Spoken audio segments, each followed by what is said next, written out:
houve uma mudança do conceito de envelhecimento. E, mais recentemente, Papaléu trouxe uma informação trouxe um conceito que vai mais ou menos na mesma linha, que fala que são alterações morfológicas e funcionais, isso a gente observa, isso sempre foi descrito, né? O que acontece fenotipicamente com o envelhecimento sempre foi descrito há muitos anos, né? Mas qual que é o pulo do gato nessa definição aqui?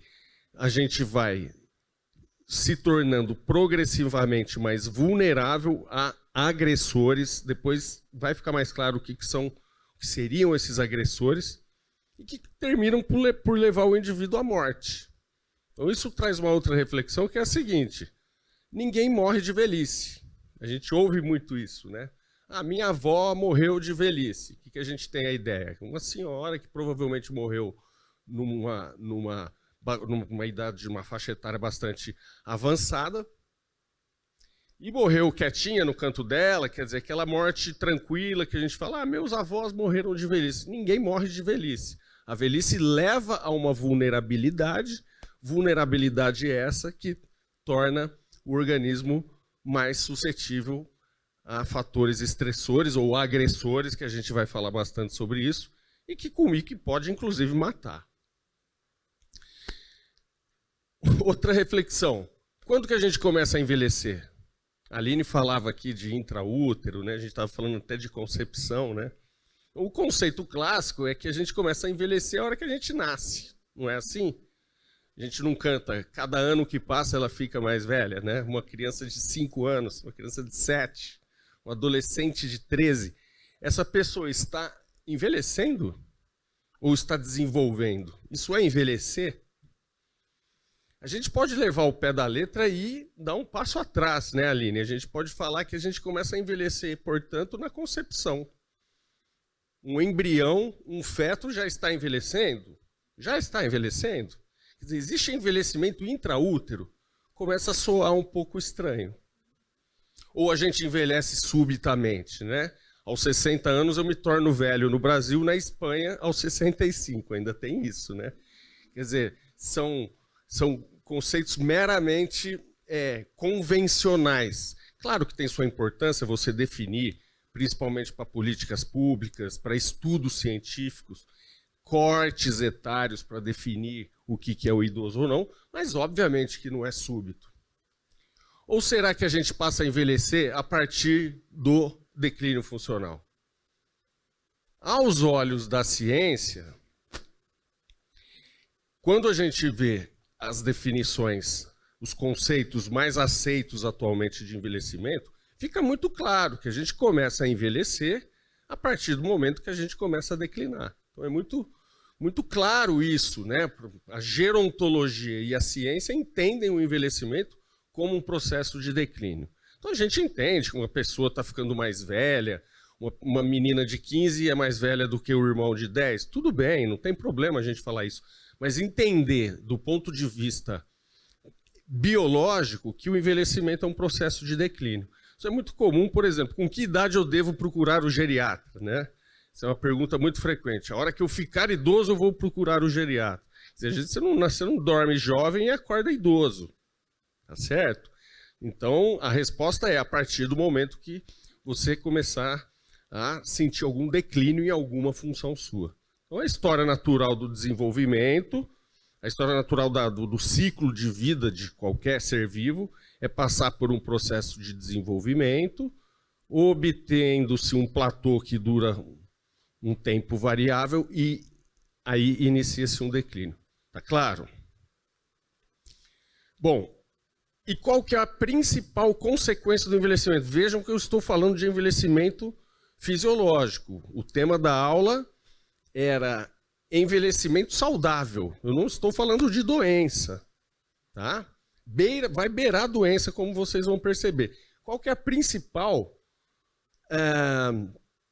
consequência do envelhecimento? É o que hoje, certamente, a maioria dos senhores já conhecem essa síndrome, ela tem sido muito estudada ultimamente. É a síndrome de fragilidade do idoso. Vejam o conceito, existem vários conceitos também, mas Freud, que é um autor muito famoso que estuda ainda a síndrome da fragilidade, a definiu da seguinte maneira: vulnerabilidade fisiológica e não patológica, relacionada à idade, resultante de reservas sistêmicas comprometidas e consequente capacidade reduzida do organismo de resistir a fatores estressores. Parece a definição de envelhecimento, né? Então, o envelhecimento a gente deve entender como um processo de fragilização, um processo no qual a gente vai ficando mais suscetível a agressões externas. E a síndrome da fragilidade, ela passou a ser estudada porque está muito claro e cada vez mais fica muito evidente na literatura que ela promove desfechos negativos. Aumenta, por exemplo, taxa de quedas, incapacidade, a própria definição já dizia isso, ou podemos ler como aumento da dependência funcional, taxa de institucionalização, quer dizer, taxa de internação em casas de repouso, aumenta muito em pacientes frágeis, internação, tempo de internação, e se correlaciona também com a morte. Qual que é o grande problema? É muito tênue, isso aqui é muito importante, esse quadro, porque mostra qual que é o problema de ser frágil, ou podemos dizer, né, de estar envelhecendo e passar da linha do frágil para o não frágil. Vejam, eu posso ter um paciente frágil, mas que ele ainda é independente. Ele é menos dependente do que um não frágil. Tudo bem, mas ele está vivendo a sua vida normalmente, sem nenhum déficit evidente. E, de repente, tem uma intercorrência clínica. Já citei exemplo aqui, vamos citar um exemplo muito frequente. Uma pneumonia, uma desidratação, tá certo? Um procedimento cirúrgico mais agressivo. Muito bem, quem não sente, né? Então, o indivíduo não frágil tem um declínio funcional agudo, não muito intenso, um período de recuperação relativamente rápido e consegue voltar para o seu basal. O indivíduo frágil, ele tem um declínio agudo muito mais intenso, muitas vezes passa da linha da dependência, então ele fica ali no hospital, precisando de ajuda para trocar a fralda, para tomar banho, passa por um período de recuperação muito mais árduo e lento e volta para um basal, não mais o basal antigo dele. E muitas vezes nem passa daqui, ele volta aqui, ou quem sabe numa próxima intercorrência clínica ele não mais volte. Então isso é o que a ciência olha de forma muito atenta ao envelhecimento, porque promove fragilização. Bom, agora eu acho que é uma parte muito importante que é a biologia, né? O segundo bloco da apresentação, o que acontece de fato com o nosso corpo ao envelhecermos. Né? O que ocorre e que já foi dito bastante aqui, acho que vai continuar sendo dito até o final do evento. Vocês devem conhecer esses dois conceitos, né? Senescência e senilidade. São conceitos hoje considerados bastante simplistas, né? Eles existem, né? Senescência seriam aquelas alterações decorrentes da idade que são consideradas normais. Isso é muito comum as pessoas nos procurarem e falarem: isso aqui é normal da idade, não é, doutor? Eu estou esquecido, mas é normal da idade. Eu estou mais lentificado, é normal para a idade, não é?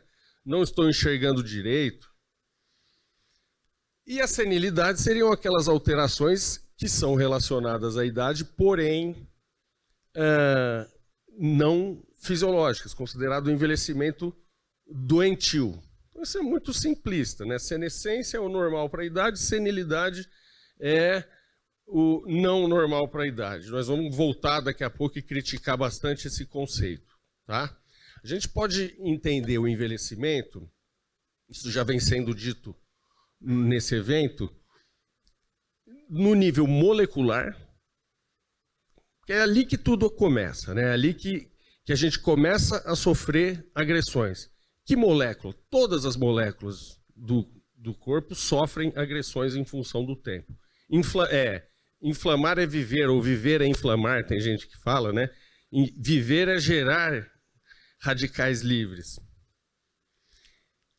Onde a coisa pega? Principalmente no nível celular. Também já foi dito aqui a questão da membrana celular, a questão mitocondrial que o Murilo citou. Então, a disfunção mitocondrial ocupa um papel central no que a gente entende por envelhecimento celular, que pode ser projetado para o organismo como um todo. E no final, a gente tem um envelhecimento orgânico, um envelhecimento do nosso corpo que é extremamente heterogêneo. Cada um envelhece de uma maneira, né? E aí que entra, né? Os radicais livres, a produção de radicais livres oriundas de diversos processos que já foram ditos, eles lesam moléculas do corpo todo, das membranas celulares, acabam chegando no nível mitocondrial. Só que a gente tem os reparadores também, que podem ser suplementados. A gente tem esses reparadores naturalmente, alguns a gente precisa ingerir, os ácidos graxos essenciais são assim chamados, porque a gente precisa ingerir, a gente precisa deles, a gente não produz eles naturalmente. E aqui cito 2 exemplos presentes, o enzima Q10 e o DHA, né? Ou ômega 3 em geral, né? O DHA tem se mostrado mais eficiente por tudo que já foi dito. Então é esse jogo de agressão e reparação que norteia, né? que nos faz entender o envelhecimento do ponto de vista biológico. Uma outra forma bastante interessante de enxergar isso é nos remetendo à apoptose. Todo mundo sabe o que é apoptose, é a morte celular programada. O que significa isso? Quer dizer que toda célula, ao ser concebida, ela tem uma idade pré-determinada para morrer? Sim. Ela tem um trajeto de declínio pré-determinado? Sim.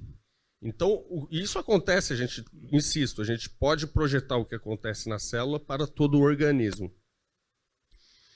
No entanto, na prática não é bem assim. A gente vai sofrendo pequenas agressões, ok? Essas agressões vão diminuindo a funcionalidade da célula e encurtando o seu tempo de vida.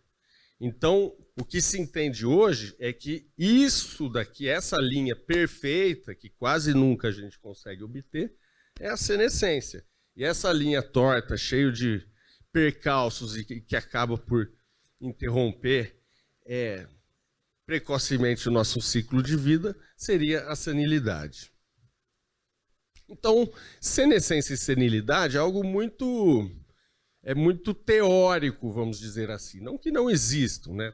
Há situações, há problemas até que você pode confortar o paciente e dizer, não, isso é normal para a idade, né? Há situações que você fala, não, isso não é normal para a idade. São doenças mais comuns no idoso, mas a gente não pode considerar isso fisiológico. Mas uma grande parte dos problemas ficam ali naquela zona de penumbra. E é aí que a gente tem que atuar, porque a gente não sabe, né? Vale a pena eu suplementar algo, por exemplo? Vale a pena eu indicar um determinado tipo de prática de atividade física? E por aí vai. Na verdade, essa zona de penumbra ela é maior. Esse quadro deveria ter concentrado mais. Eu acho que tem mais zona de penumbra do que propriamente alterações que a gente possa cravar que sejam normais ou anormais para o envelhecimento. Envelhecimento esse que é muito heterogêneo. Vocês sabem, né? É muito comum o leigo dizer o seguinte, olha aquele senhorzinho de 90 anos, ele está bem, né? Ele parece que tem 70 anos, parece que tem 60. Um vozinho de 90 com um corpinho de 70, né? Ou não, mas aquele senhor tem 70 anos, ele parece que tem 90. Então, a gente está muito acostumado a comparar as pessoas pela forma como elas envelhecem. Está envelhecendo bem ou não? Olha, ele está bem, hein? Está sem cabelo branco, está sem barriga, ou está firme no pensamento, né? Muito diferente do desenvolvimento.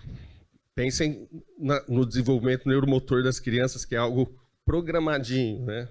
Uma criança não firmou o tronco com N meses, a mamãe já descabela toda. Lá na frente são outros 500, porque cada um teve a sua história de vida, além da sua genética. Mas o envelhecimento ele é heterogêneo intra-individualmente também.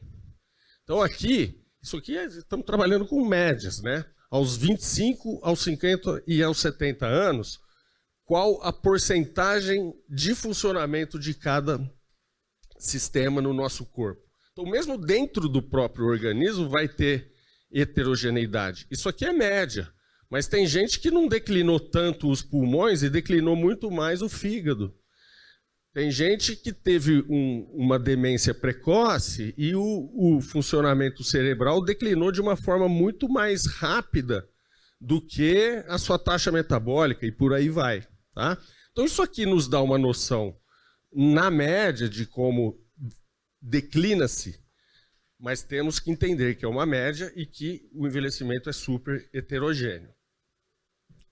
Outra pergunta que não quer calar. Existe terapia anti-envelhecimento?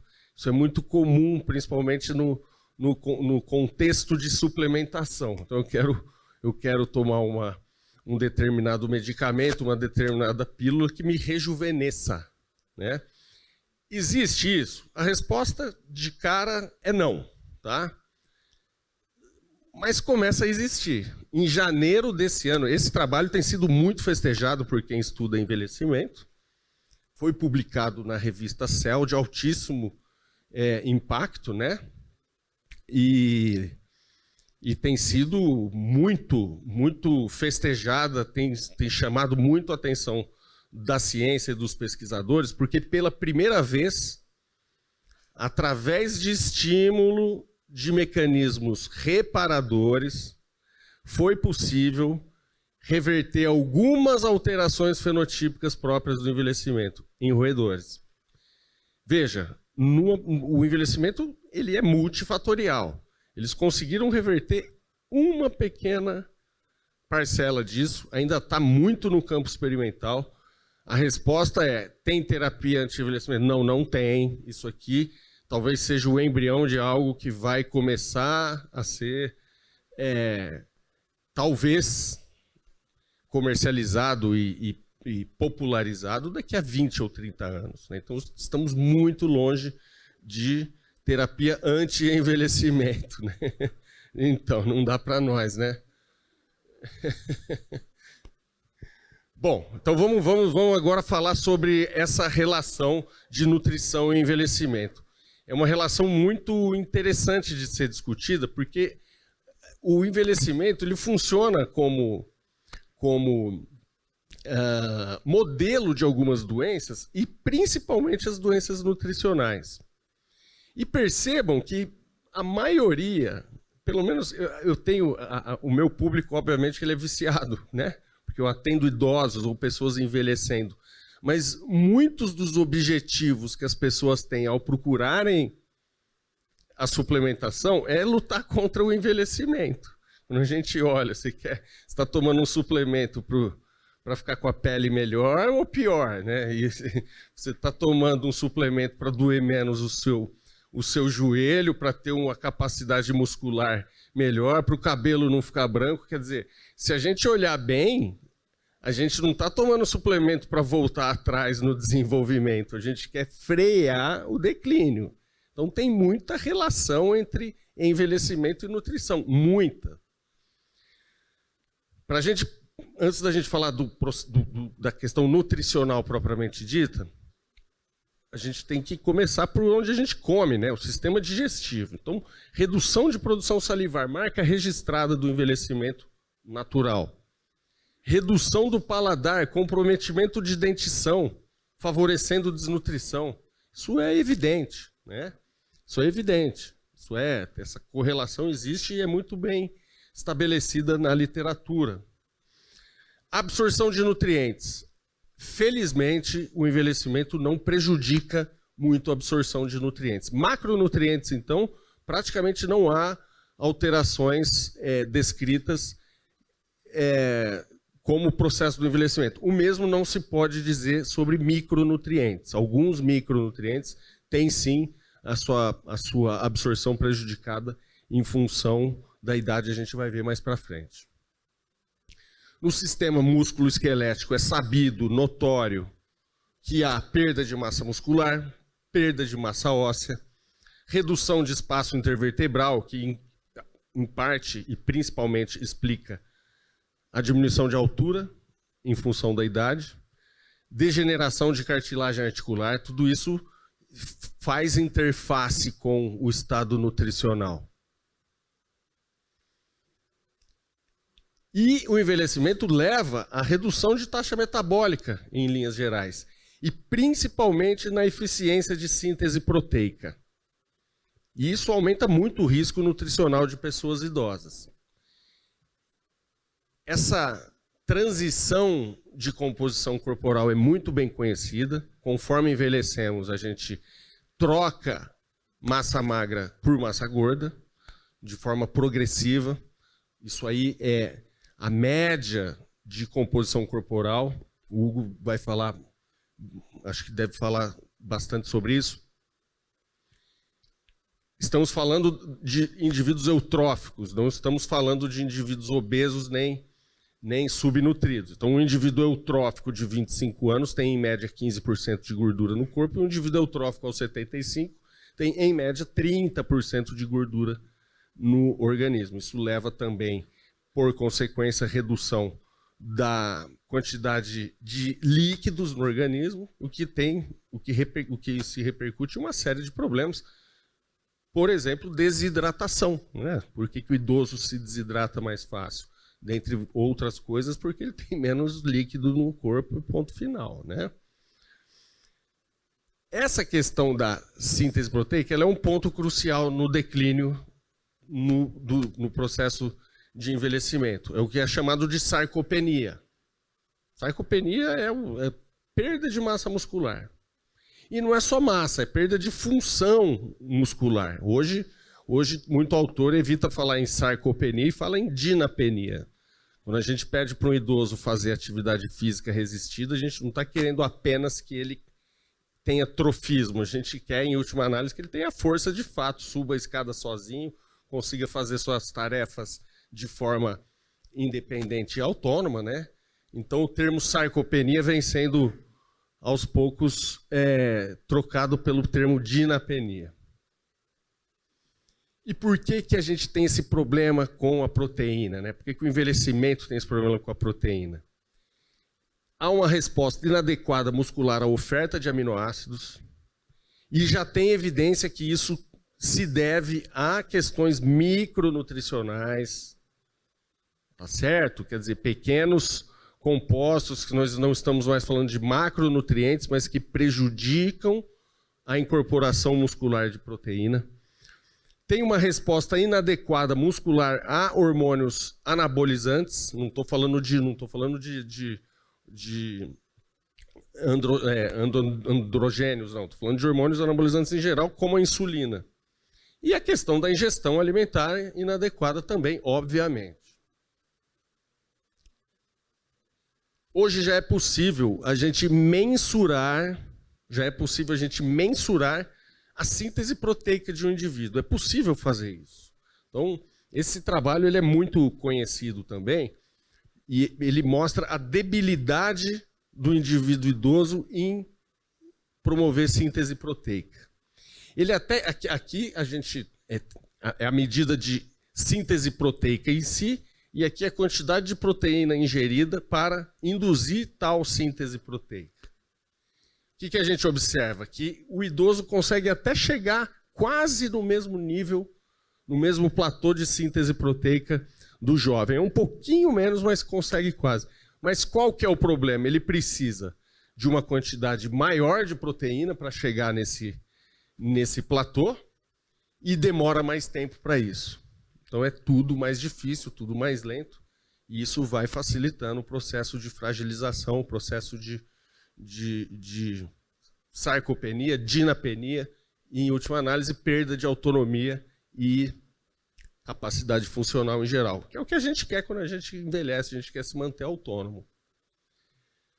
Sarcopenia ela tem diversas causas, né? Como quase tudo nesse campo, a gente tem que falar em multifatorialidade, tá? Já falamos sobre a maioria delas, né? O principal ainda é o desuso, é o sedentarismo, mas todas as alterações que inclusive já citei aqui são bastante notórias e culminam com a sarcopenia.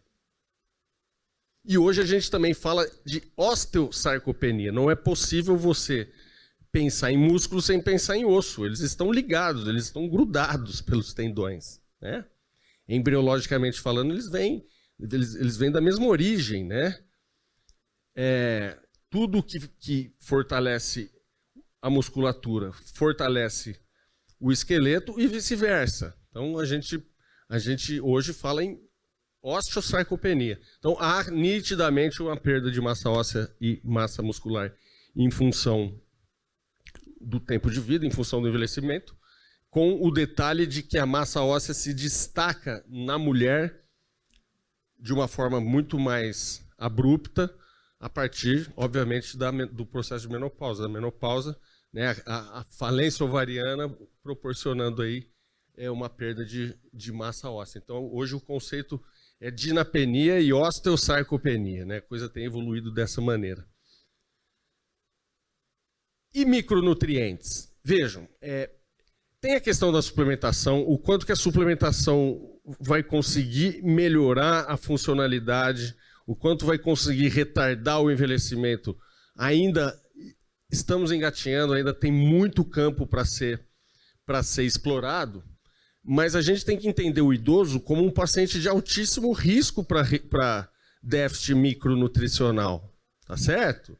Por quê? Porque há doenças, aí agora já estamos falando de doenças que promovem disfunção micronutricional. Então vamos falar sobre os 4 principais micronutrientes que a gente encontra nos pacientes idosos. Primeiro, B12. B12, desnecessário apresentar B12 para o público aqui presente. Tudo que afeta o estômago pode afetar a absorção de B12, porque é no estômago que é produzido o peptídeo, fator intrínseco que se liga à vitamina B12 e permite a sua absorção no intestino, no ilho distal. Então, gastrectomias é muito mais frequente em idoso do que no jovem. Cirurgia bariátrica, aí vocês podem falar, não, mas cirurgia bariátrica é mais o jovem que faz. Sim, só que cirurgia bariátrica já tem 30 anos de estrada. E os bariátricos também envelhecem. Então a gente tem pegado pacientes no consultório com 65 anos que fizeram bariátrica há 20 anos, né? Gastrites atróficas, autoimune medicamentosa, abuso de medicamentos antiácidos levam à atrofia de mucosa e baixa produção de fator intrínseco. Síndromes malabsortivas por insuficiência pancreática ou necessidade de ressecção intestinal, muito frequente em pacientes idosos. E, obviamente, a insuficiência dietética, que muita gente tende a achar que é exclusividade do vegano, mas não é. O idoso muitas vezes tem dificuldade em atingir a sua demanda de B12 dietética. Então tem que ficar de olho nisso. É um grupo com alto risco de desenvolver deficiência de B12. Vitamina D. Baixa exposição solar é a causa magna de deficiência de vitamina D no paciente idoso. Como se não bastasse isso, a gente sabe que a vitamina D, a gente precisa ingerir o alimento fonte, ele precisa passar por várias ativações, as principais são as cutâneas e a renal, para sim chegar na sua forma ativa. E o que acontece no indivíduo envelhecido? A capacidade de conversão da pele é retardada, a função renal tem um declínio em função da idade, então a própria ativação da vitamina D também ela é menor no paciente idoso. E também tem a insuficiência dietética, mas o principal são esses 3 fatores descritos acima.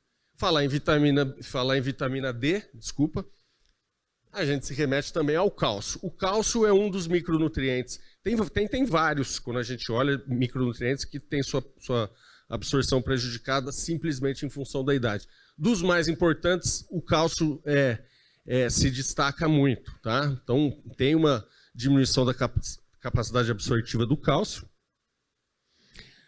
Na 8ª e 9ª década de vida é quando mais se perde essa capacidade absortiva. Então tem estudo mostrando que dos 70 aos 89, né, 8ª e 9ª década de vida, cai 1/3 a capacidade de absorção, o que não é pouca coisa.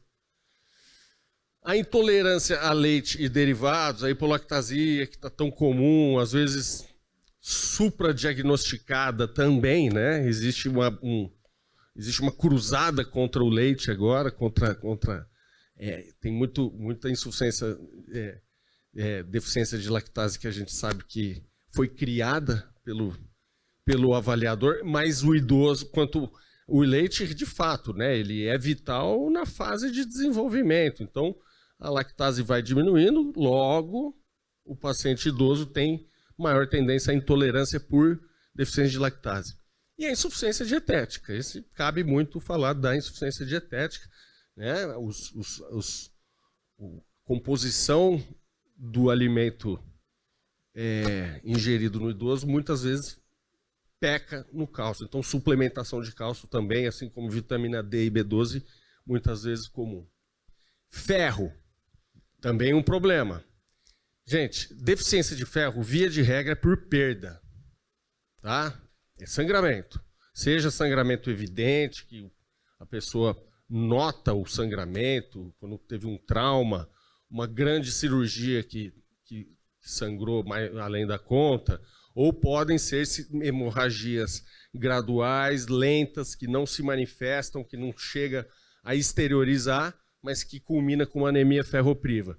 As gastrectomias e gastrite atróficas também, que a gente citava como causa de deficiência de B12, também estão envolvidas na absorção do cálcio. Por quê? O cálcio precisa da acidez estomacal para ser adequadamente absorvido. Então, pacientes com problemas gástricos ou gastrectomizados têm esse duplo risco de deficiência, B12 e ferro.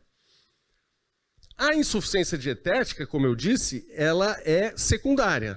Normalmente é perda. A baixa ingestão de ferro, para um indivíduo desenvolver carência de ferro por baixa ingestão, ele tem que passar décadas comendo 0 de ferro. O organismo é muito eficiente em gerir as suas reservas de ferro, mas pode ser um fator contribuinte, sem dúvida nenhuma. Para finalizar, então, considerações finais sobre tudo que foi dito. Acho que a gente tem que tentar filtrar o que é mais importante e o que tem a ver com o evento, né? com esse encontro. Primeiro, entender o envelhecimento como um processo de declínio funcional e não como uma questão meramente cronológica. A linha tênue e às vezes até fútil da gente ficar querendo definir o que é envelhecimento normal e o que não é. Às vezes a gente perde muito tempo nisso e não vai no problema em si, no que está pegando, né? Então é muito mais importante você ver, está te prejudicando em alguma coisa, está trazendo alguma dor, alguma perda de funcionalidade? Se está, é senilidade, se não está, é senescência. É muito mais funcional do que propriamente listar uma série de alterações normais para a idade e uma série de alterações anormais. O envelhecimento como modelo de distúrbios nutricionais, espero que tenha ficado claro isso, né? Então, muitas coisas que são comprovadas, quem estuda isso sabe, como benéficas no sentido de suplementação, quando elas são bem-sucedidas no paciente envelhecido, presume-se automaticamente que ela tenha sucesso também no paciente jovem, tá? E são facilmente tratáveis ou preveníveis. Como? Suplementando. Então é uma forma simples, né? Se você ficar atento na deficiência, souber que tem risco, identificar os sintomas que sinalizem para aquela deficiência, você pode suplementar. E, por fim, é um campo de conhecimento em franca ascensão, como a gente tem visto aqui, né? As palestras que antecederam a minha deixam muito claro isso, muita coisa aparecendo na literatura, até o rejuvenescimento, que gerou um burburinho, para dizer o mínimo, na comunidade científica. É algo que, para quem queira estudar, tem muita coisa a vir pela frente, né? E E tem gente na vanguarda disso aí, né? E acho que é por aí que a gente tem que trabalhar. Ok? Então eu agradeço. Que não está indo. E fica aqui meu contato para quem quiser perguntas. E fico aberto a questionamentos.